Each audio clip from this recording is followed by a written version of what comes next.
বিশ্বে বর্তমানে একটা গণহত্যা চলছে আমরা সবাই জানি। এর আগে যে গণহত্যা চলে নাই বিষয়টা সেরকম না। বিশ্বে বিভিন্ন সময়ে বিশ্বের বিভিন্ন জায়গাতে গণহত্যা চলছে, হয়েছে। ধরুন গত ১০০ বছরে হয়েছে, ১০০ বছরে আগে হয়েছে, তার আগে হয়েছে। কিন্তু সারা বিশ্বের সামনে, সারা বিশ্বের চোখের সামনে একেবারে লাইভ সম্প্রচারের মাধ্যমে এইরকম গণহত্যা, এবং যেই গণহত্যা সারা বিশ্ব দেখছে কিন্তু কোনো কিছু করছে না, বরং এটাকে সাপোর্ট দিচ্ছে, হাততালি দিচ্ছে, এটার জন্য সব কিছু করছে, পথ মুক্ত করে দিচ্ছে, এবং এটার বিরুদ্ধে দু চারজন যারা একটু কথা বলছে তাদেরও মুখ বন্ধ করে দিচ্ছে। এইটা হচ্ছে বর্তমান বিশ্বের এই যে ঘটনাগুলো ঘটছে, বিশেষ করে মধ্যপ্রাচ্যে যে ঘটনাটি ঘটছে, সেটার একেবারে এক কথায় যদি সারাংশ বলতে হয় তাহলে এটা।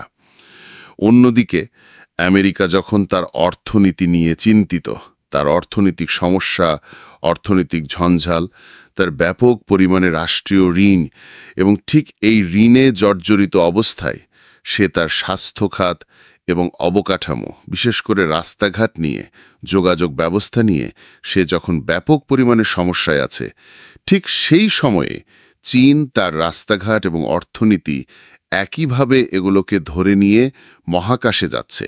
প্রত্যেক দিন চীন মহাকাশে ১টা, ২টো, ৫টা, ১০টা করে স্যাটেলাইট পাঠাচ্ছে।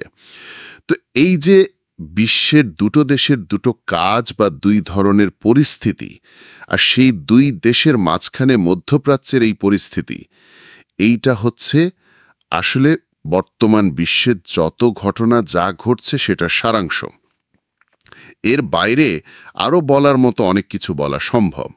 যেমন ধরুন, ইউরোপে এখন ইউরোপীয় নেতারা বলছে যে তারা ইউক্রেনের গ্যারান্টি দেওয়ার জন্য, তার নিরাপত্তা গ্যারান্টি দেওয়ার জন্য ২৬টা দেশ নিয়ে একটা জোট গঠন করেছে, যেই ২৬টা দেশ ইউক্রেনের নিরাপত্তা গ্যারান্টি দেবে।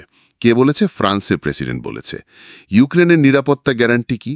ইউক্রেনের নিরাপত্তা গ্যারান্টি হচ্ছে যে রাশিয়ার সাথে ইউক্রেনের যুদ্ধ শেষ হলে পরবর্তীতে কেউ যেন ইউক্রেনে চাইলেই আক্রমণ না করতে পারে, সেটা নিরাপত্তা দেবে এই দেশগুলো।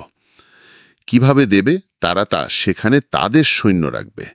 রাশিয়ার কথা হচ্ছে ইউরোপের এবং ন্যাটোর এই সৈন্যগুলো যখন এই ইউক্রেনে আসবে, তখন সেটা আমার নিরাপত্তার জন্য হুমকি হবে।